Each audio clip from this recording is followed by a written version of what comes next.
کوئی بھی اتنی جلد معاف نہیں کرتا، ماں بھی اتنی جلد اپنی اولاد کو معاف نہیں کرتی جتنی جلد بندوں کو اللہ معاف فرماتا ہے۔ بلکہ جو صغائر ہیں وہ تو بغیر توبہ کے ہی معاف ہوتے رہتے ہیں۔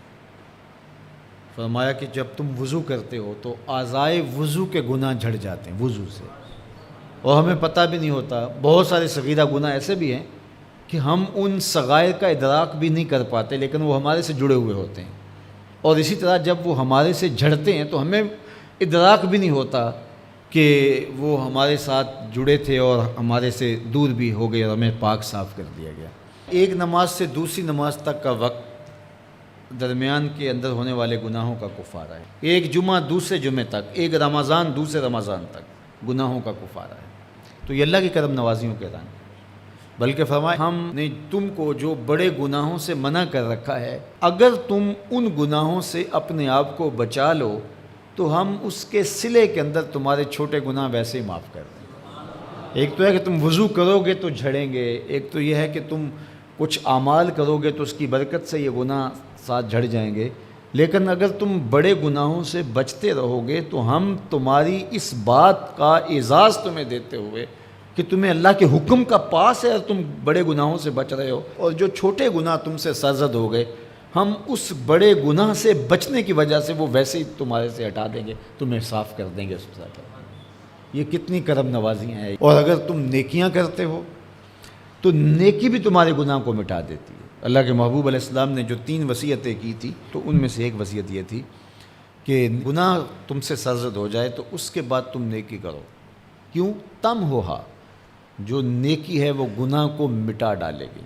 یہ کیسا اس کا الوہی انتظام ہے کہ ہمارے گناہوں کو مٹانے کے لیے کتنے سامان رکھیں۔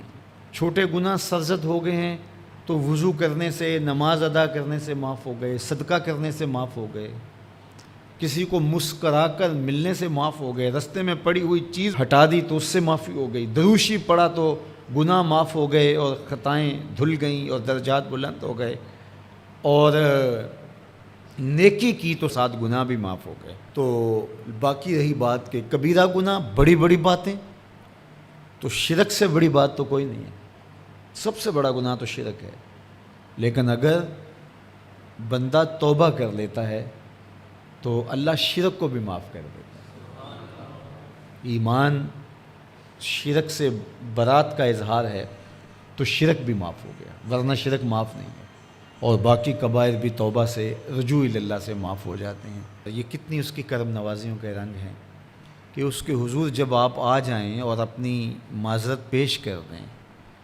تو وہ بندے کو شرمندہ نہیں کرتا کہ تم نے یہ کیا۔ جب بندہ کوئی جرم کر بیٹھتا ہے، کسی سے زیادتی کر بیٹھتا ہے اور حقیقی زیادتی ہوتی ہے، تو پھر اس کے پاس جاتے ہوئے ڈرتا ہے کہ اس کا رد عمل کیا ہوگا، میں نے یہ زیادتی کی، واقعتاً زیادتی کی۔ اب اس کا سامنا کرتے ہوئے ڈرتا ہے کہ جب میں جاؤں گا، معاف کرے گا نہیں کرے گا، دونوں امکان ہوتے ہیں۔ پھر معاف کرے گا تو کتنا رگیدے گا، مجھے کتنا احساس دلائے گا، اور اس کے بعد معاف کرے گا تو بندے کے قدم اٹھتے بھی ہیں، اور کئی وسواس اس کے ساتھ جڑے ہوئے ہوتے ہیں کہ معافی ہوگی یا نہیں ہوگی، اور میری تذلیل ہوگی یا میری کیا صورتحال ہوگی، کسی سے بھی معافی مانگتے ہوئے۔ اسی لیے لوگ اڑ جاتے ہیں، بعض اوقات وہ جانتے بوجھتے ہوتے ہیں کہ ہم نے یہ زیادتی کی ہے، اپنے بھائی کا دل دکھایا ہے، حق مارا ہے، زیادتی کی ہے، لیکن وہ اس احساس سے بچنے کے لیے تو پھر آہستہ آہستہ آہستہ آہستہ وہ اس کے عادی ہو جاتے ہیں۔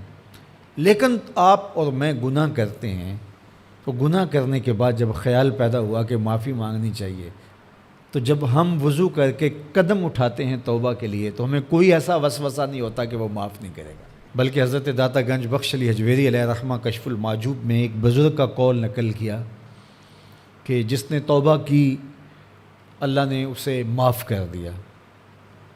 تو پھر ایک دوسرے بزرگ کا قول پیش کیا، کہا نہیں، ایسا نہیں ہے کہ جس نے توبہ کی اللہ نے اسے معاف کر دیا، بلکہ یہ ہے کہ جس کو اللہ نے معاف کرنا تھا اس کو توبہ کی توفیق دے دی۔